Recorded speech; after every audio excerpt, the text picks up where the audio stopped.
Hi, it's Dr. Sandy Queen with Queen Homeschool Supplies, giving another homesteading life tip that just goes alongside of the Homesteading Life homeschool curriculum, which is a homesteading course for kids. So before I forget to ask if you would give me a thumbs up and subscribe to our channel, you'll be sure to get all the notifications for any future videos. So I've been talking in the last few videos about the many boxes of tomatoes, green tomatoes, that a friend from church had given me. Her name's Marietta, just to give her credit.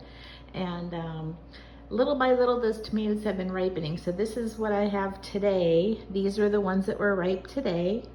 Not a whole lot, and I was just gonna make some more crushed tomatoes and can them today. But I've done so many of those, I decided to do something a little different. And that's this recipe right here, which is basically Rotel, a Rotel look-alike, whatever you want to call it. So I took these tomatoes, which are here thawing, and along with these poblano peppers that I grew last year that I'm thawing.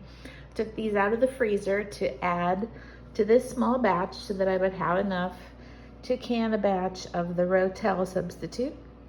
And that's what I'm doing today. So again, like I mentioned in previous videos, even if you just have a small amount, these were ones that I had frozen, the tomatoes and the peppers in a separate bag. I had frozen these over a period of several days because I was only getting a few ripe tomatoes a day. And so that's what I'm going to use to make my Rotel recipe, along with the other ingredients, which I have laid out here. Oregano, pepper, salt, coriander, and lemon juice. That's what goes into this recipe, which I'm just going to focus on. If you want to take a screenshot, if you'd like to make the same thing. Again, this is not my recipe. It is my recipe in that it's one that I use, but it's not one that I created. I found it online somewhere. I do want to talk about the jars that I'm using today, though, because this is something that I am not recommending, because I know it's frowned upon in some circles, but it's something that I do personally. So that's how I'm sharing this. I'm going to be soaking these jars in hot water, and these are jars from this kind of cheese, which I buy at Walmart to use on spaghetti or whatever. And the jars are very nice, heavy-duty jars, kind of like the jars that you get, like if you buy that cheese sauce dipped stuff that some people put on taco or tortilla chips. That's kind of what these jars are like. Okay, and they hold as much as a pint jar, but I'm getting really low on my pint jars, and I'm going to be making another batch of goulash soon, or goulash sauce, my husband's favorite, if you've seen those videos.